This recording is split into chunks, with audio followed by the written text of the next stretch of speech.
Hi friends, welcome back to Tamil cool tips channel. இன்றைக்கி நம்ம வீடியோவில் என்ன பார்க்க போகிறோன்னா இன்றைக்கி நம்ம இட்லி பொடி தான் பார்க்க போகிறோம். வாங்க வீடியோக்குள்ளே போகலாம். இன்றைக்கி நான் வீட்டிலேருந்து என்ன பண்ணியிருக்கேன்னு பார்த்தீங்கன்னா, இட்லி பொடி வீட்டில் இருந்து இட்லி பொடி தயார் பண்ணுறது அப்படின்றது பார்க்கலாம். அதுக்கு தேவையான பொருட்கள் போடலாமா?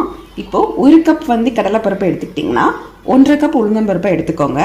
காஞ்ச மிளகாய் ஒரு 10 எடுத்துக்கோங்க. இப்போ குழந்தைங்க சாப்பிட்றதா இருந்தால் ஒரு 8 மிளகாய் கூட போதும். ஏன்னா காரம் ஜாஸ்தியாக இருந்தால் அவங்க சாப்பிட மாட்டாங்க.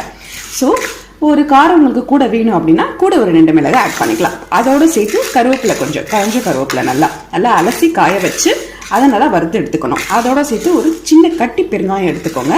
சப்போஸ் கட்டி பெருங்காயம் இல்லை அப்படின்னா ஒரு 1/4 டீஸ்பூன் தூள் பெருங்காயம் எடுத்துக்கலாம். அதோட கல் உப்பு, கொஞ்சம் ஜீரகம் சேர்த்துக்கோங்க. ஜீரகம் எதுக்காக சேர்த்துக்கோம் அப்படின்னு பார்த்தீங்கன்னா, ஜீரகம் சக்தி கொடுக்கும் அது குழந்தைங்களுக்கு. ஸோ ஒரு 1/4 டீஸ்பூன் ஜீரகம் ஆட் பண்ணிக்கோங்க. ஒரு 10 மிளகு, 10லேருந்து 12 மிளகு ஆட் பண்ணிக்கலாம். அதோட அது கொஞ்சம் சுவையாக இருக்கும். ஃபஸ்ட்டு நம்ம கடாயில் கடலைப்பருப்பு எண்ணெய் ஊற்றாமல் தான் நீங்கள் வறுக்கணும். நல்லா செவக்க வறுத்து எடுத்துக்கணும். கடலைப்பருப்பை தனியாக நல்லா இந்த மாதிரி செவப்பை நல்லா லோ ஃப்ளேம்லேயே வச்சு செவப்பை வறுத்து எடுத்துக்கோங்க. கடலைப்பருப்பு வறுத்ததுக்கப்புறம் இந்த மாதிரி ஒரு பிளேட்டில் கொட்டி ஆற வச்சுக்கோங்க. அதுக்கப்புறம் உளுந்து கொட்டி, இது 1.5 கப் உளுந்து, இதை வறுத்து எடுத்துகிட்ருக்கேன். இதையும் நல்லா வறுத்து எடுத்துகிட்டு ஒரு பிளேட்டில் கொட்டி ஆற வச்சுக்கணும்.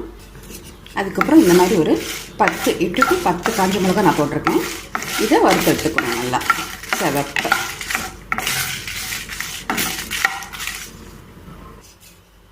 மிளகாய் வறுத்து எடுத்ததுக்கப்புறம் இந்த மாதிரி கருவேப்பிலையை போட்டு நல்லா வறுத்து எடுத்து வச்சுக்கணும்.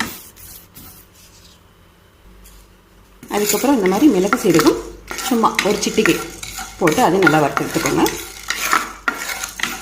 அதோடய சேர்த்து கொஞ்சம் தூள் பெருங்காயம் வறுத்து எடுத்து வச்சுக்கோங்க.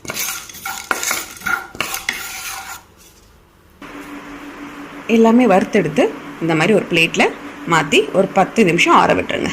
ஆற விட்டுட்டு அதுக்கப்புறம் நம்ம இதை குறைன்னு அரைச்சி வச்சுக்கணும். இதோட கலர் உங்களுக்கு இட்லி பொடி கலரில் தான் இருக்கும்.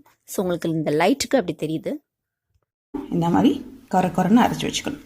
அரைச்சி வச்சு இதை ஒரு கண்டெய்னரில் வச்சுக்கோங்க. இது 1 மந்த்னாலும் கெடாமல் அப்படியே இருக்கும். தேங்க்யூ. ட்ரை பண்ணி பாருங்கள் ஃப்ரெண்ட்ஸ். இந்த வீடியோ உங்களுக்கு பிடிச்சிருந்துச்சுன்னா லைக் பண்ணுங்கள், ஷேர் பண்ணுங்கள், கமெண்ட் பண்ணுங்கள், ப்ளீஸ் சப்ஸ்கிரைப் பண்ணுங்கள்.